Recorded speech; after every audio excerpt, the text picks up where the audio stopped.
Welcome back to FryMinis. I'm Eric, and today I'm going to show you how to paint a Banderhobb from start to finish. A couple of super quick things. The mini we're going to use today is from Wizkids. You can pick this up on Amazon or Miniature Market or anywhere for about $10. It's a large mini. But you can also use so many Banderhobb-ish type of minis. And in fact, if you use only-games.co and use the link in the description with my little link on there, I don't get paid for it, but you get 15% off. So lots of cool options over there. They can get you into kind of a Banderhobb-esque mini. And if you're watching this video right now when we publish it here in October 2022, we are of course in the middle of Banderhobb-tober. Each month we celebrate a different theme for our painting contest. You can learn more at fryminis.com/scpc. But October is our favorite month, Banderhobb-tober. Julie and I love Banderhobbs, Grung, Gripply, Boggards, all sorts of froggy, toady, kind of croaking creatures. Don't forget to get your entries in before the end of the month so you can win some really cool prizes. And if you miss out this month, don't worry, we're running something every month. And last thing before we jump in, a little fun note, we just hit 5,000 subscribers here on youtube.com/FryMinis. We're really excited about that, so thank you to all of you. We're gonna put together a kind of a giveaway with a bunch of stuff that we have. I think you're gonna be really excited. So stay tuned, we'll make some noise about that once we're ready to do so. But it's soon. All right, that's enough jabber-jawing. Let's get into actually painting this mini start to finish. I've got all the paints we use and everything. So here we go. All right, so Wizkids unpainted minis come pre-primed. So we're using some Reaper Mwangi Brown to kind of lay out the base for the actual base here. So it's going to be in a swampy area, and brown dirt is always a pretty easy play. I did the bottom because I wanted to. Now we're going to paint the inside of the mouth with Reaper Pure Black. Generally, you want to start from the inside out, and the mouth is definitely inside of a Banderhobb. Reaper Ogre Skin is going to give us some basing for our bright yellow eyes. Eventually, we'll kind of mess this up and need to redo it, but I kept it in to show my original plan.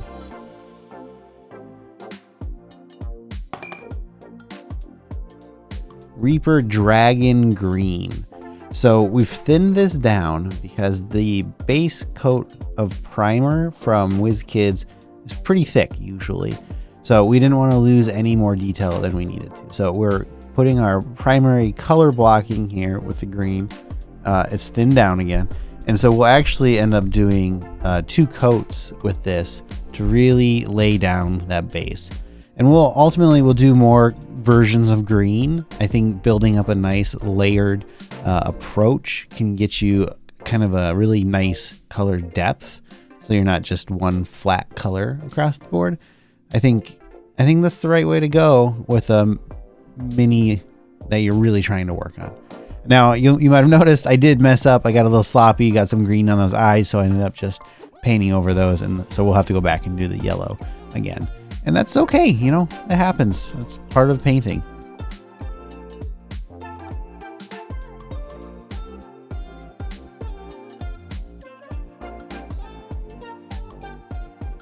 Okay, so Reaper Medusa Green. So this step is a little different.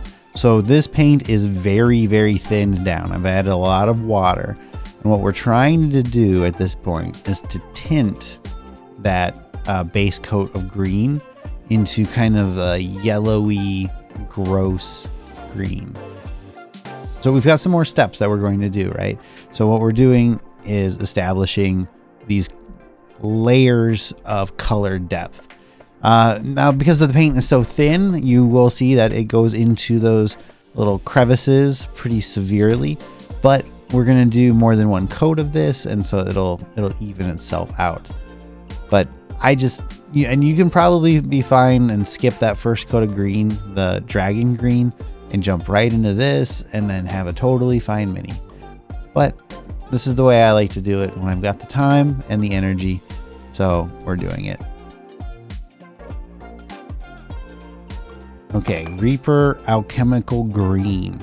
So we are dry brushing this. Dry brushing is when you put paint on your brush, you wipe 99% of it off, and then you rub that brush against the mini, and that'll hit the physically raised bits. So that'll give you some fun highlights versus the shadow areas, color differentiation. Reaper Trollhide. This is a nice, really dark green, and we're covering the lips with this. So the Banderhobb is mostly a face, right? And the lips, I kind of want to bring some attention to, but really I think the eyes are our ultimate attention getter. Army Painter Military Shade. So this is a wash. We're applying it across the whole mini here to the green bits anyway. And so this is kind of like how that dry brushing brought out our highlights. This is going to really bring out those shadows. And it's going to kind of unify all those different greens. So we already had the dark base green and the highlights and the dry brush, and this just kind of blends it all together. Reaper Ogre Skin. This is another yellow. So we're redoing those eyeballs. And we've got a couple more steps here too, but Ogre Skin is probably one of my favorite Reaper mini colors. It's just so good. Reaper Rich Indigo. So I didn't want to do the whole inside of the mouth because again, I don't want to draw from the eyes, but the indigo I thought would be a nice kind of purple for that tongue that it would stand out, but it's not going to take too much attention. Reaper Golden Glow. This is a light yellow. I actually didn't thin it out as much as I had meant to. I wanted to have kind of the brighter in the middle eyes, but I ended up just painting over it all.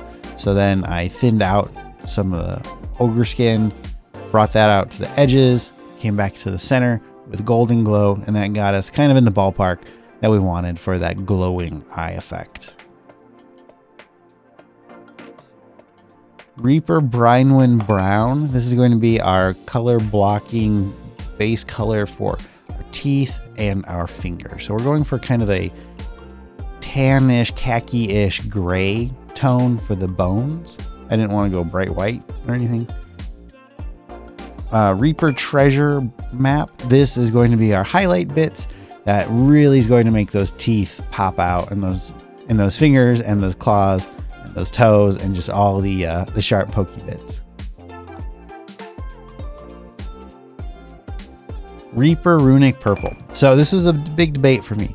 Do I leave him just green, kind of classic look for Banderhobb, or do I have a little fun? And I want to have a little fun, so we did the purple here, but it just felt like it needed a little more. So ultimately I came in with a lighter purple, and you'll see that here in a second with, I think it's Kraken purple, but that was too much. So we overcompensated.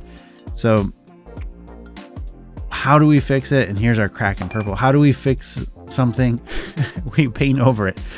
So I'll actually come through here next with a wash to kind of give it like a weird, gross skin texture issue. And then I took Reaper Pure Black and just tapped on most of those Kraken purple, the light spots, but not all of it. So you get a little bit of a fun kind of effect that's hard to describe. And I probably just would have skipped this in the first place if I had a time machine.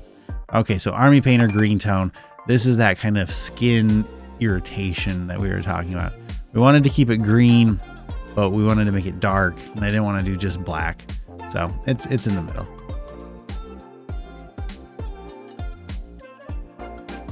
Reaper Pure Black.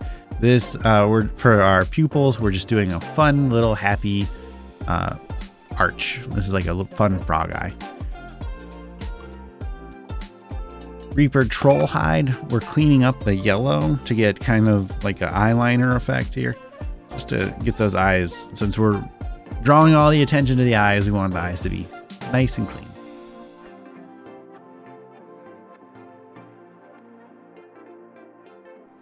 I always use Gorilla Glue for our base, so we're just gluing that down to a Reaper Base Boss base. I like those because they're a little bit taller than the Wizkids bases. Now you could have stopped right here with the basing, but we brought back Reaper Mwangi Brown. We're painting the whole base that same color to try to kind of blend it into the base that's built into the mini, and we're gonna have some fun making a swamp look. Okay, so this is where we're getting a little crafty, right? Aileen's Tacky glue, we're thinning that down with a lot of water, And then we're going to, once we get it nice and thin, we're going to actually brush it onto the base. So after we get that all out there, and it's going to clear, it's going to dry clear, so don't worry about that. We will sprinkle some fake grass on it. And that way we've got this nice, soft, sticky kind of texture for the base for all that grass to stick. So Huge Minis makes a muddy grass. I think it's called muddy grass. I really like the look of this. It's perfect for swamp kind of look. It's got some greens and some browns and maybe a little bit of orange, but I think it does the job.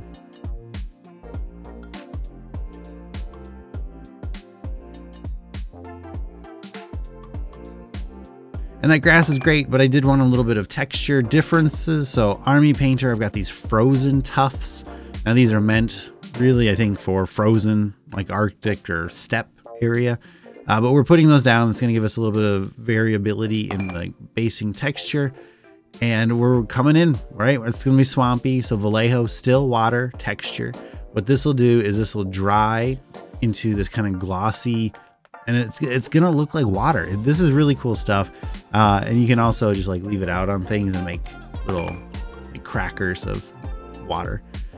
So Army Painter, green tone, we're bringing back a wash.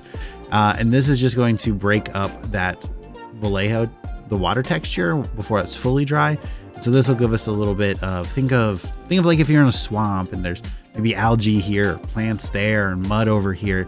And it's not just a one flat color, right? It's kind of a murky mess. And that's what we're looking for. Reaper Pure Black. Now we're cleaning up the base, the rim, all the way around. Now, if I had been a little bit better at this, I would not have gotten any grass glued into the paint on the sides, but we did.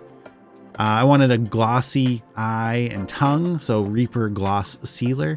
That's going to give us a kind of glossy, shiny effect on the eyes and the tongue.